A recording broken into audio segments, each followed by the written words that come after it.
ಸ್ನೇಹಿತರೆ, ಚರಿತ್ರೆಯ ಮತ್ತೊಂದು ವಿಡಿಯೋಗೆ ನಿಮಗೆಲ್ಲ ಪ್ರೀತಿಯ ಸ್ವಾಗತ. ಮಾತು ಬೆಳ್ಳಿ, ಮೌನ ಬಂಗಾರ ಎಂಬ ಮಾತಿದೆ. ಇದರರ್ಥ ಅನವಶ್ಯಕ ಮಾತಿಗಿಂತ ಮೌನವಾಗಿರೋದೇ ಉತ್ತಮ ಎಂದು. ನಿಮಗೆ ಹೆಚ್ಚು ಮಾತನಾಡೋದು ಇಷ್ಟವಿಲ್ವೇ? ಅಥವಾ ನಿಮ್ಮ ಸ್ನೇಹಿತರ ವರ್ಗದಲ್ಲಿ ಅಥವಾ ಕುಟುಂಬದಲ್ಲಿ ಯಾರಾದರೂ ಕಡಿಮೆ ಮಾತನಾಡುವ, ಸೈಲೆಂಟ್ ಆಗಿ ಇರಲು ಇಷ್ಟಪಡುವವರು ಇದ್ದಾರೆಯೇ? ಹೀಗೆ ಸೈಲೆಂಟ್ ಆಗಿರುವವರ ಬಗ್ಗೆ ಹೆಚ್ಚು ತಿಳಿದುಕೊಳ್ಳುವ ಕುತೂಹಲ ನಿಮ್ಮಲ್ಲಿದೆಯೇ? ಅವರ ಗುಣವಿಶೇಷಗಳೇನು ಎಂಬುದನ್ನು ಇಂದಿನ ಈ ವಿಡಿಯೋದಲ್ಲಿ ಹೇಳ ಹೊರಟಿದ್ದೇವೆ. ಬನ್ನಿ ವೀಕ್ಷಕರೇ, ವಿಡಿಯೋವನ್ನು ಪ್ರಾರಂಭ ಮಾಡೋಣ.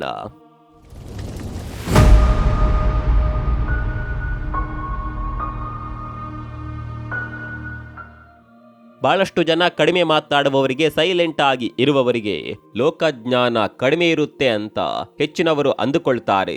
ಅವರು ಅಮಾಯಕರು, ಅವರಿಗೇನು ತಿಳಿಯೋದಿಲ್ಲ ಎಂಬ ಭಾವನೆ ಅನೇಕರಲ್ಲಿದೆ. ಹೀಗೆ ಭಾವಿಸುವವರಿಗೆ ತಿಳಿಯದ ವಿಷಯವೇನೆಂದರೆ, ಬಹುತೇಕ ಸಮಯ ಸೈಲೆಂಟ್ ಆಗಿ ಇರುವವರು ತಮ್ಮ ಮುಂದೆ ಯಾರಾದರೂ ಕಷ್ಟಗಳನ್ನು ಹೇಳಿಕೊಂಡ್ರೆ ಅದಕ್ಕೆಲ್ಲ ಉತ್ತಮ ಮತ್ತು ಸುಲಭ ಪರಿಹಾರವನ್ನ ನೀಡುತ್ತಾರೆ. ಅಷ್ಟೇ ಅಲ್ಲದೆ ತಮ್ಮ ಜೀವನದಲ್ಲಿ ಎದುರಾಗುವ ಕಷ್ಟ ಕಾರ್ಪಣ್ಯಗಳನ್ನು ಸಲೀಸಾಗಿ ಹೋಗಲಾಡಿಸಿಕೊಳ್ಳುವ ಸಾಮರ್ಥ್ಯ ಇವರಿಗಿದೆ.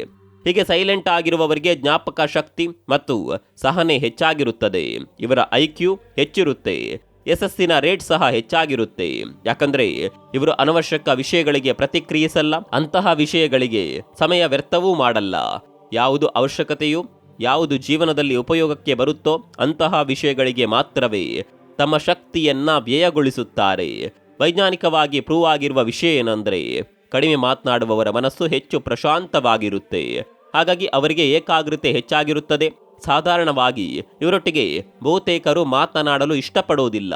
ಆದರೆ ಇವರೇನಾದರೂ ಯಾರೊಟ್ಟಿಗೆಯಾದರೂ ಸ್ನೇಹ ಮಾಡಿದ್ರೆ ಅದನ್ನ ಕಡೆಯವರೆಗೂ ಕಾಪಾಡಿಕೊಳ್ಳುತ್ತಾರೆ.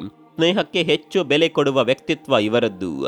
ತಮ್ಮ ಎದುರು ಮಾತನಾಡುತ್ತಿರುವವರ ಭಾವನೆಗಳಿಗೆ ಬೆಲೆ ಕೊಟ್ಟು ಅದನ್ನ ಅರ್ಥ ಮಾಡಿಕೊಳ್ಳುವ ಮನಸ್ಥಿತಿ ಇವರಲ್ಲಿರುತ್ತೆ. ಯಾರನ್ನು ಅನವಶ್ಯಕವಾಗಿ ಹರ್ಟ್ ಮಾಡಲು ಇವರು ಇಷ್ಟಪಡೋದಿಲ್ಲ. ಸಾಮಾನ್ಯವಾಗಿ ಕಡಿಮೆ ಮಾತನಾಡುವವರನ್ನ ಹೆಚ್ಚು ಮಂದಿ ನಂಬುತ್ತಾರೆ. ಇದಕ್ಕೆ ಕಾರಣ ಏನಂದ್ರೆ, ಕಡಿಮೆ ಮಾತನಾಡುವವರು ಹೆಚ್ಚಾಗಿ ಪ್ರೈವೇಸಿಯನ್ನ ಕಾಪಾಡಿಕೊಳ್ಳುತ್ತಾರೆ.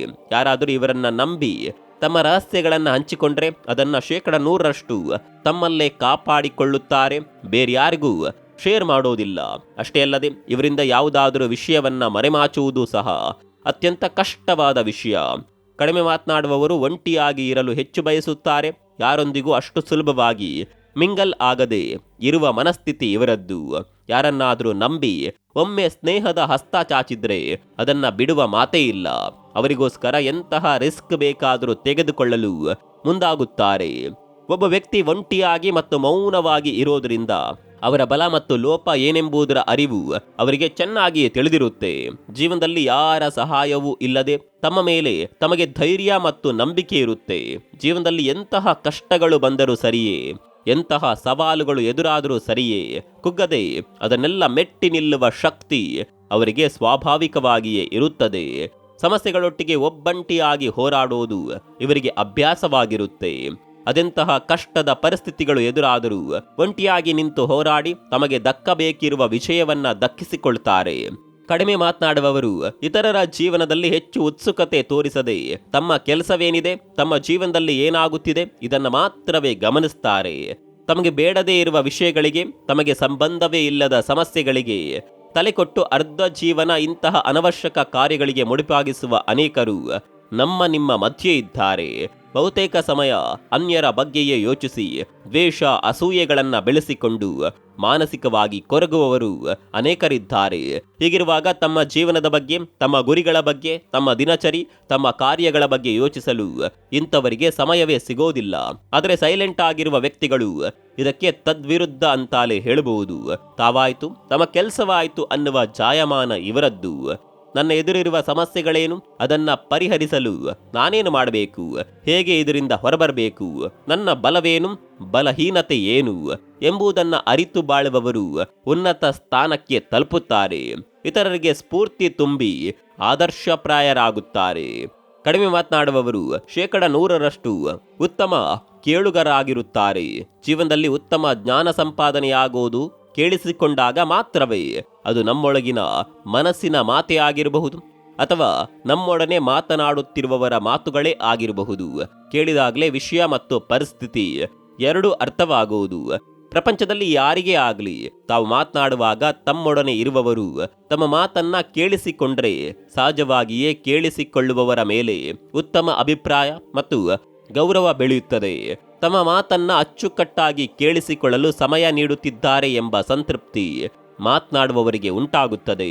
ಅಷ್ಟೇ ಅಲ್ಲದೆ ನನ್ನ ಮಾತನ್ನ ಕೇಳುತ್ತಿರುವವರ ಸಮಸ್ಯೆಗಳಿಗೆ ಕಷ್ಟಕ್ಕೆ ಸಹಾಯ ಮಾಡಬೇಕೆಂಬ ಭಾವನೆಯು ಅವರಲ್ಲಿ ಬೆಳೆಯುತ್ತದೆ. ಎಲ್ಲ ಅನರ್ಥಗಳಿಗೂ ಕೋಪವೇ ಮೂಲ ಕಾರಣ. ಇತರರೊಂದಿಗೆ ಕಡಿಮೆ ಮಾತನಾಡುವ ಜನರನ್ನ ಸಾಮಾನ್ಯವಾಗಿ ದುರಹಂಕಾರಿಗಳು, ಕೋಪಿಷ್ಠರು ಎಂದು ಭಾವಿಸಲಾಗುತ್ತೆ. ಆದರೆ ಕಡಿಮೆ ಮಾತನಾಡುವವರನ್ನ ಅನ್ಯರ ಅಭಿಪ್ರಾಯ ಹೆಚ್ಚಾಗಿ ಬಾಧಿಸೋದಿಲ್ಲ. ಯಾರು ತಮ್ಮ ಬಗ್ಗೆ ಎಷ್ಟೇ ಕೆಟ್ಟದಾಗಿ ಮಾತನಾಡಿದ್ರೂ ಅದಕ್ಕೆ ಇವರು ತಲೆಕೆಡಿಸಿಕೊಳ್ಳೋದಿಲ್ಲ. ಅವರು ಮಾತನಾಡುತ್ತಿರುವ ಮಾತುಗಳಲ್ಲಿ ವಾಸ್ತವವಿದೆಯೇ ಇಲ್ಲವೇ ಎಂದು ಪರಿಶೀಲನೆ ಮಾಡ್ತಾರೆ. ವಾಸ್ತವವಿದ್ದರೆ ಅದರ ಬಗ್ಗೆ ಚಿಂತಿಸಿ ಪರಿಹಾರ ತರುತ್ತಾರೆ. ಅವರ ಮಾತುಗಳಲ್ಲಿ ವಾಸ್ತವವಿಲ್ಲದಿದ್ದರೆ ಆ ಮಾತುಗಳ ಬಗ್ಗೆ ಕೇರ್ ಮಾಡೋದಿಲ್ಲ. ಚಿಕ್ಕ ಚಿಕ್ಕ ವಿಷಯಗಳಿಗೆ ಎದುರುಗಡೆ ಇರುವವರೊಂದಿಗೆ ವಾಗ್ವಾದಕ್ಕೆ ಇಳಿಯೋದಿಲ್ಲ. ಅಂತಹ ಸ್ವಭಾವ ಇವರದ್ದಲ್ಲ. ಅಸಂಬದ್ಧವಾಗಿ ಮಾತನಾಡಿ ತಮ್ಮ ಬೆಲೆಯನ್ನ ತಾವೇ ಕಳೆದುಕೊಳ್ಳುವ ಕೆಲಸ ಇವರು ಮಾಡೋದಿಲ್ಲ. ಮನೋವೈಜ್ಞಾನಿಕವಾಗಿ, ಮಾನಸಿಕವಾಗಿ ಮತ್ತು ಭಾವನಾತ್ಮಕವಾಗಿ ಇವರು ಸದೃಢರಾಗಿರುತ್ತಾರೆ. ಯಾರ ಸಹಾಯವೂ ಬೆಂಬಲವೂ ಇಲ್ಲದೆ ಯಾರು ಏನನ್ನು ಬೇಕಾದರೂ ಸಾಧಿಸುತ್ತಾರೋ ಅವರ ಜೀವನ ಎಂದಿಗೂ ಕೂಡ ಯಶಸ್ಸಿನಿಂದಲೇ ತುಂಬಿರುತ್ತೆ. ಯಾರು ಒಂಟಿಯಾಗಿ ಸರಿಯಾದ ಮಾರ್ಗದಲ್ಲಿ ಆಲೋಚಿಸುತ್ತಾರೋ ಅವರ ಮೆದುಳು ಚುರುಕಾಗಿ ಕೆಲಸ ಮಾಡುತ್ತದೆ. ಇತರರಿಂದ ಸಹಾಯ, ದಯೆ, ಅನುಕಂಪ, ಸಹಾನುಭೂತಿ ಇದ್ಯಾವುದನ್ನ ಕೂಡ ಇವರು ಎಂದಿಗೂ ಕೂಡ ಅಪೇಕ್ಷಿಸಲ್ಲ. ಇವರ ಗುರಿ ಇವರಿಗೆ ಸ್ಪಷ್ಟವಾಗಿ ತಿಳಿದಿರುತ್ತೆ. ತಾವು ನಡೆಯುವ ಹಾದಿ ಯಾವುದಾಗಿರಬೇಕು, ಯಾವುದು ನನಗೆ ಸರಿ ಎಂಬುದು ಇವರಿಗೆ ಚೆನ್ನಾಗಿಯೇ ತಿಳಿದಿರುತ್ತೆ.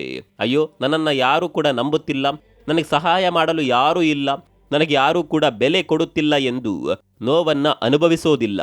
ಹೀಗೆಲ್ಲ ಕೊರಗುತ್ತಾ ಮೂಲೆಯಲ್ಲಿ ಕುಳಿತುಕೊಳ್ಳೋದಿಲ್ಲ. ಯಾರಿಲ್ಲದಿದ್ದರೇನಂತೆ, ನನಗೆ ನಾನಿದ್ದೇನೆ ಎಂಬ ಧೈರ್ಯ ಇವರಲ್ಲಿ ಸದಾ ಕಾಲ ಇರುತ್ತದೆ. ಯಾರ ಸಹಾನುಭೂತಿಯೂ ಇವರಿಗೆ ಬೇಡ. ಯಾರಿಗೆ ಯಾರೂ ಇಲ್ಲ ಎಂಬ ಸತ್ಯದ ಅರಿವು ಇವರಿಗಿರುತ್ತದೆ. ನನಗಿರುವ ದೊಡ್ಡ ಶಕ್ತಿ ನಾನೇ. ಏನೇ ಕಷ್ಟ ಬಂದರೂ, ನೋವು ಬಂದರೂ ನನ್ನೊಡನೆ ನಾನಿದ್ದೇನೆ ಎಂಬ ಅಚಲ ಮನಸ್ಥಿತಿ ಇವರದ್ದು. ಅನೇಕ ಮಂದಿ ಪ್ರತಿಫಲ ಅಪೇಕ್ಷಿಸಿಯೇ ಕೆಲಸ ಮಾಡುತ್ತಿರುತ್ತಾರೆ. ನಾನು ಸಹಾಯ ಮಾಡಿದೆ, ಅವರು ನನಗೆ ಸಹಾಯ ಮಾಡಬೇಕು ಹೀಗೆ ಭಾವಿಸುತ್ತಾರೆ. ಅದು ನಡೆಯದೆ ಹೋದಾಗ ನನ್ನನ್ನು ಯಾರು ಕೂಡ ಅರ್ಥ ಮಾಡಿಕೊಳ್ಳುತ್ತಿಲ್ಲ, ನನಗೆ ಯಾರೂ ಬೆಲೆ ಕೊಡುತ್ತಿಲ್ಲ, ನಾನು ಒಳ್ಳೆಯದೇ ಮಾಡಿದ್ರು ನನಗೆ ಯಾಕೆ ಒಳ್ಳೆಯದಾಗುತ್ತಿಲ್ಲ ಎಂದೆಲ್ಲ ಕೊರಗುವವರೇ ಹೆಚ್ಚು. ಈ ಪ್ರಪಂಚದಲ್ಲಿ ಬಹುತೇಕರು ರೆಸ್ಪೆಕ್ಟ್ ಕೊಡೋದು ಇತರರ ಸ್ಟೇಟಸ್ ನೋಡಿಯೇ. ಹಣವಂತರಾಗಿದ್ದರೆ ಹೆಚ್ಚು ಮರ್ಯಾದೆ, ಇಲ್ಲವಾದಲ್ಲಿ ಇಲ್ಲ. ಇದು ಅಸಲಿ ಸತ್ಯ. ನಿಷ್ಕಲ್ಮಶ ಮನಸ್ಸು, ಒಳ್ಳೆಯ ಸ್ವಭಾವ ಇದು ಯಾರಿಗೂ ಕೂಡ ಬೇಡ. ಆದರೆ ನಾವು ಮಾತ್ರ ಇತರರ ಅಭಿಪ್ರಾಯಕ್ಕೆ ಹೆಚ್ಚು ಒತ್ತು ಕೊಟ್ಟು ನಮ್ಮ ಇಷ್ಟ ಕಷ್ಟಗಳನ್ನ ಅವರಿವರ ಅಭಿಪ್ರಾಯಕ್ಕೆ ತಕ್ಕಂತೆ ಬದಲಾಯಿಸುತ್ತೇವೆ. ಹೀಗೆ ಮಾಡಿದರೆ ಅವರೇನನ್ನುತ್ತಾರೋ, ಹಾಗೆ ಮಾಡಿದರೆ ಇವರೇನಂದುಕೊಳ್ಳುತ್ತಾರೋ ಎಂದು ಯೋಚಿಸಿ ನಮ್ಮ ಮೇಲೆ ನಾವೇ ಒತ್ತಡ ಹೇರಿಕೊಂಡು ಚಿಂತಾಕ್ರಾಂತರಾಗಿರುತ್ತೇವೆ. ಇಂದು ಏನೂ ಅಲ್ಲದ ನನ್ನನ್ನ ಯಾರೂ ಪರಿಗಣಿಸುತ್ತಿಲ್ಲ, ಮುಂದೊಂದು ದಿನ ನಾನೇನೆಂದು ಇವರಿಗೆಲ್ಲ ತೋರಿಸಬೇಕು. ನನ್ನನ್ನ ಲೆಕ್ಕಕ್ಕೆ ತೆಗೆದುಕೊಳ್ಳದೆ ಇರುವವರು ನನ್ನ ಯಶಸ್ಸು ಕಂಡು ನನ್ನ ಹಿಂದೆ ಬರಬೇಕು. ಅದಕ್ಕಾಗಿ ಇತರರಿಗಾಗಿ ಸಮಯ ವ್ಯರ್ಥ ಮಾಡದೆ ನನ್ನ ಒಳಿತಿಗಾಗಿ ಸಮಯ ವ್ಯಯ ಮಾಡಬೇಕು. ನನ್ನ ಅಭಿವೃದ್ಧಿಗಾಗಿ ನಾನು ಕೆಲಸ ಮಾಡಬೇಕು.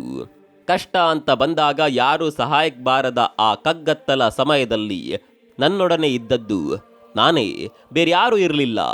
ಹಾಗಾಗಿ ನಾನು ಒಂಟಿಯಾಗಿ ಮುಂದುವರಿಯೋದು ಅಭ್ಯಾಸ ಮಾಡಿಕೊಳ್ಳಬೇಕು. ಇತರರ ಮೇಲೆ ಅವಲಂಬಿತರಾಗದೆ ಸ್ವಾವಲಂಬಿಯಾಗಬೇಕು. ನನ್ನ ಮನದೊಳಗಿನ ಮಾತನ್ನ ಆಲಿಸುವ ಕಿವಿ ನನಗಿದ್ದರೆ ಯಾವುದು ಸರಿ ಯಾವುದು ತಪ್ಪು ಎಂಬ ನಿರ್ಧಾರವು ಸುಲಭದಲ್ಲೇ ಮಾಡಬಹುದು. ಆಗ ಇಡೀ ಲೋಕವೇ ಸುಂದರವೆನಿಸುತ್ತೆ. ಯಾವ ಕೆಲಸವೇ ಆದರೂ ಕಷ್ಟ ಅನ್ಸಲ್ಲ. ನನ್ನ ಮೇಲೆ ನನಗೆ ನಂಬಿಕೆ ಇದೆ, ನಾನು ಇದನ್ನೆಲ್ಲ ಸಲೀಸಾಗಿ ಮಾಡಿ ಮುಗಿಸುತ್ತೇನೆ ಎಂಬ ಭರವಸೆ, ಆತ್ಮವಿಶ್ವಾಸ ತಂತಾನೆ ಬರುತ್ತದೆ. ಕಡಿಮೆ ಮಾತನಾಡುವವರಿಗೆ ಈ ಸ್ವಭಾವ ತಂತಾನೆ ಬಂದಿರುತ್ತದೆ. ಇತರರು ಇದನ್ನ ಅಭ್ಯಾಸ ಮಾಡಿಕೊಳ್ಳಬೇಕು. ಪ್ರಪಂಚದಲ್ಲಿ ನಡೆಯುತ್ತಿರುವ ನಾಟಕಗಳು ನಿಜವಾದ ಮನುಷ್ಯತ್ವ ಇರುವ ಮನುಷ್ಯರು ಯಾರು ಯಾವ ಸಂದರ್ಭದಲ್ಲಿ ಹೇಗೆ ಬದಲಾಗುತ್ತಿದ್ದಾರೆ ಎಂಬುದು ಸ್ಪಷ್ಟವಾಗಿ ನಿಮಗೆ ಅರ್ಥವಾಗುತ್ತದೆ. ಕಷ್ಟ ಸಾಕಷ್ಟಿದೆ, ನನ್ನೊಡನೆ ಯಾರೂ ಇಲ್ಲವಲ್ಲ ಎಂದೆನಿಸಿದಾಗ ಒಮ್ಮೆ ಕನ್ನಡಿ ನೋಡಿಕೊಳ್ಳಿ. ನಿಮ್ಮೊಡನೆ ಯಾರು ಸದಾ ಕಾಲ ಇದ್ದಾರೆ ಎಂದು ನಿಮಗೆ ಅರ್ಥವಾಗುತ್ತದೆ. ಎಲ್ಲರೊಟ್ಟಿಗಿದ್ದು ದುಃಖವಾಗಿರುವ ಬದಲು ಒಂಟಿಯಾಗಿದ್ದು ಸುಖವಾಗಿರೋದೇ ಮೇಲು. ನಾವು ಮೌನವಾಗುತ್ತಾ ಹೋದಷ್ಟು ಜನರು ಹೆಚ್ಚು ಅರ್ಥವಾಗುತ್ತಾ ಹೋಗುತ್ತಾರೆ. ಮೌನಕ್ಕೆ ಅಂತಹ ಶಕ್ತಿ ಇದೆ. ಈ ವಿಚಾರದ ಬಗ್ಗೆ ನಿಮ್ಗೇನನ್ಸುತ್ತೆ ಕಾಮೆಂಟ್ ಮಾಡಿ. ಮತ್ತೊಂದು ವಿಡಿಯೋದಲ್ಲಿ ಸಿಗೋಣ. ಅಲ್ಲಿವರೆಗೂ ನಮಸ್ಕಾರ.